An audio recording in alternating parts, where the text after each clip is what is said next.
Welcome to the news summary for day 381 of the war in Ukraine. You are listening to The Account. Thank you for tuning in. Today was again a fairly quiet day and there was not much reported. I do, however, have two articles I want to point out and one fake news warning. All other updates are grouped into the usual situation inside Ukraine, including an update to the offensive guard, the occupied territories, with a report that the International Committee of the Red Cross finally managed to visit POW camps in the occupied territories, Russia and Belarus, and international developments. First up, the fake news warning. A fake claim was published and shared among pro-Russian channels today. Allegedly, a German Leopard 2A5 tank was destroyed near Vuhledar by Russian forces. However, the picture provided as evidence actually shows a Lebanese soldier aiming his anti-tank weapon at an Israeli Merkava tank. Now, before we start the news, the flashpoints along the front. Svatove. The Institute for the Study of War has expanded the Ukrainian counteroffensive to include Kuzymivka, as it was reported Ukrainian forces entered it. Kremina. Not much information is coming out of Kremina, however no news from either side pretty much means nothing major has changed. However, it has been a bit over a month since Russia announced an offensive in the area, and so far no results can be reported. Bakhmut. The situation in the northwest remains critical. Ukraine continues to repel attacks towards Bodanivka and Khomove. In the Ivanivske area, Ukraine is now focusing on holding off any Russian advance that would allow a pincer movement towards Khomove. An interesting side note, the General Staff of Ukraine reported repelled attacks in the direction of Paraskovivka next to Krasnahora. Yevgeny Prigozhin, head of the Wagner PMC, claimed that the Russian forces are now about 1.2 kilometers from the administrative center of Bakhmut. Oleksiy Danilov, Secretary of the National Security and Defense Council of Ukraine, has said that the outskirts of Bakhmut are littered with corpses of Russian invaders and no one is taking them away. Mayorsk. After the rather cryptic report the other day that Ukrainian soldiers had success near Mayorsk, the General Staff of Ukraine reported this morning that Russian forces shelled the settlement. Avdiivka. Ukraine repelled attacks on Tonenke. The settlement is mentioned for the first time. Tonenke is located right behind Siverne near Avdiivka. The enemy is likely trying to push through the fields and bypass Siverne. Vuhledar. Not much has changed here. Russia continues its assaults in the area without any success. Last night, Russia shelled the settlement with incendiary ammunition, resulting in this interesting video by a Ukrainian soldier.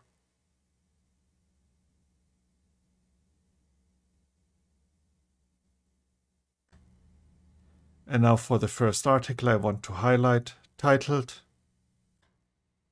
The Battle for Kherson, the defenders that stood firm to the end. We all remember the social media posts in early 2022. Many condemned that the city of Kherson was surrendered without a fight. However, these accusations do not give credit to the brave soldiers of the Territorial Defense Forces who valiantly stood their ground to defend Kherson and gave their lives. This is their story. Please give it a read.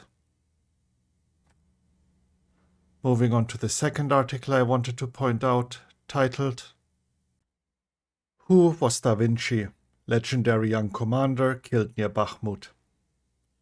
A state funeral that was attended by the top leadership of Ukraine and the Finnish Prime Minister took place in Kyiv yesterday. Many might wonder who was this man that received those honors. Dmytro Kotyubailo. Many have probably never heard of him, but he was one of those bright young Ukrainians who rose to become one of the youngest commanders in Ukrainian history. This article tells the story of his life. Please check it out. And to start the news segment, a look at all the minor updates out of Ukraine. Russian troops have launched a missile strike on the city of Zaporizhzhia. A critical infrastructure object was hit. The Office of the Prosecutor General reported that the premises of an industrial facility and a gas pipeline suffered damage as a result of the attack. Since the beginning of February 2023, 28,000 volunteers have applied to join the offensive guard, but far from all have been accepted. The selection process is very strict. However, Ukraine is almost done forming new assault brigades and is now collecting reservists. Members of the offensive guard will train for 2 to 4 months before being deployed. According to Alexander Syrskyi, the commander of Ukraine's ground forces, the defense of Bakhmut is a requirement for the spring offensive, which is not far off. Next up, the latest regarding the situation in the occupied territories. 2 large explosions were reported in the occupied city of Mariupol. It is unclear what was hit, but Petro Andriuschenko, advisor to the mayor of Mariupol, suggested possible hits on locations of the Russian army. It was reported that the command of the armed forces of the Russian Federation is carrying out measures aimed at simulating a significant increase in its forces and means on the southern front on the territory of the temporarily occupied Zaporizhzhia Oblast. According to Ivan Fedorov, mayor of Melitopol, the Russian-appointed governor of Zaporizhzhia Oblast, Yevhen Balitsky, has ordered the creation of the People's Militia in the occupied oblast. Russia continues to try and force the local population to join its war against Ukraine. Representatives of the International Committee of the Red Cross managed to visit POW camps in Horlivka and Donetsk last month. As Azov fighters are kept in different facilities as other POWs, less information about the conditions of Azov fighters is reported by returning soldiers. Moving on to the news updates from Russia and Belarus. A fire broke out at the Moscow office of SPAS, a church-funded propaganda television channel, Russian state news agency TASS reported. SPAS is owned by the Russian Orthodox Church and focuses on promoting the church's agenda. Oleksiy Danilov, Secretary of the National Security and Defense Council of Ukraine, has emphasized that Russia is running out of the weapon stockpiles it had prepared for the war. They have accumulated these for years. And to wrap up the news segment, the international developments. Iran's mission to the United Nations said on Saturday that the country has reached a deal to buy advanced Su-35 fighter jets from Russia.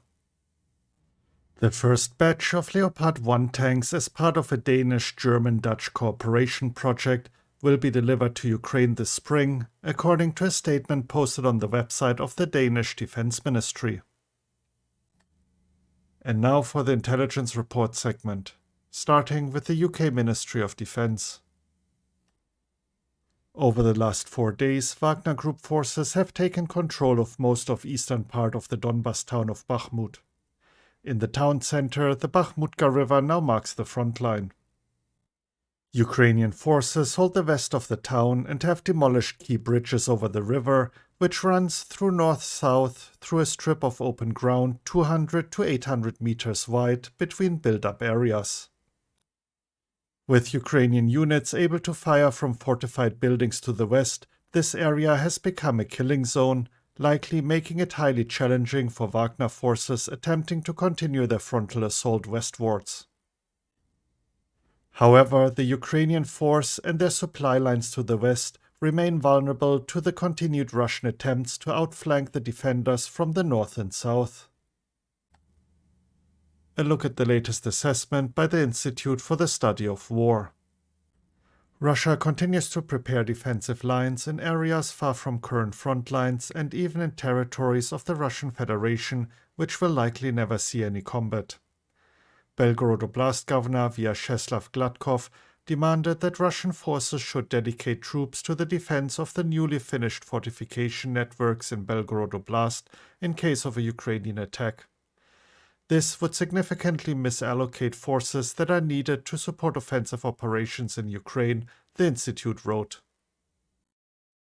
The construction of fortifications along the Russian-Ukrainian border is most likely an information operation aimed at framing the war in Ukraine as existential for Russia. Construction of fortifications in occupied Crimea, on the other hand, suggests that Russia is unsure of the capability to hold occupied territories in southern Ukraine in the long term. The researchers point out that so far no forces have been deployed along these defensive lines, making them currently inconsequential for Russian operations in Ukraine. The researchers further pointed out that Russian intelligence might be planning to incite an insurrection in Moldova. The institute has recently reported on several ongoing information operations in Transnistria premised on undermining the Moldovan government and sowing distrust of Ukraine and the West. The Russian Commissioner on Children's Rights, Maria Lvova-Belova, has confirmed that Russia is using a variety of schemes to justify the deportation of Ukrainian children to Russia. Lvova-Belova claims that these children are voluntarily coming to Russia and can return to their families at any time. The institute, however, has pointed out earlier that several of these children are held for forced adoption into Russian families.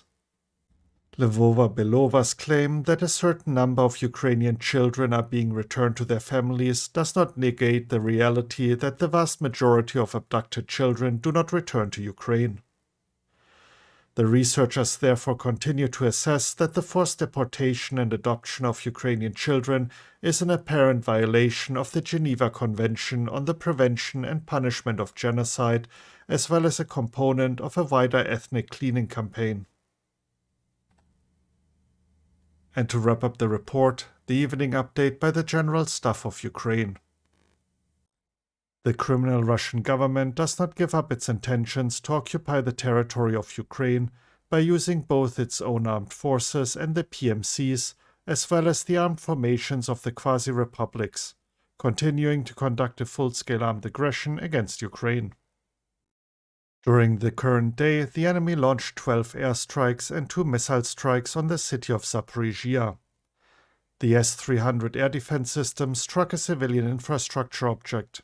As a result, 1 building was destroyed. There were no casualties or injuries among the civilian population. Also, the enemy launched 34 attacks from rocket salvo systems. One of them is for the object of the civil infrastructure of the city of Kherson. There are victims among the civilian population, 2 killed and 3 wounded. The probability of further missile strikes throughout the territory of Ukraine remains quite high. The enemy's main goal is still access to the administrative borders of Donetsk and Luhansk oblasts. The occupiers are concentrating their efforts on conducting offensive actions in the Liman, Bakhmut, Avdiivka, Marinka and Shahtarsk directions. In the Kupiansk and Liman directions, the enemy maintains a substantial military presence in the border areas with Ukraine to prevent our units from being diverted to other directions. Also during this day, the enemy unsuccessfully tried to break through the defenses of our troops, carrying out artillery shelling of the areas of a number of settlements along the line of combat confrontation. The enemy also made unsuccessful attempts at offensive actions in the areas of Khyanikivka settlements in the Kharkiv Oblast and Spirne in Donetsk Oblast. Having suffered losses in manpower and equipment, the enemy retreated to the previously occupied positions. In the direction of Bakhmut, the enemy does not stop the assault on the city of Bakhmut. However, our defenders put up a decent fight back and repel numerous attacks. In the Avdiivka, Marinka and Shahtarsk directions, the enemy attempted offensive actions in the directions of the settlements of Kamyanka, Siverne, Pervomaiske, Nevelske, Krasnohorivka and Marinka of Donetsk Oblast. The enemy did not have any success. In the Zaporizhzhia and Kherson directions, the enemy continues to defend. The Russian criminal authorities continue measures for forced passporting of the population of the occupied territories of Donetsk and Luhansk oblasts. Thus, the military leadership of the Soviet Union obligatorily requires all those mobilized from previously occupied territories to sign long-term contracts for military service in the Russian army. For this, it is necessary to have a copy of the passport of a citizen of the Russian Federation among the rest of the documents.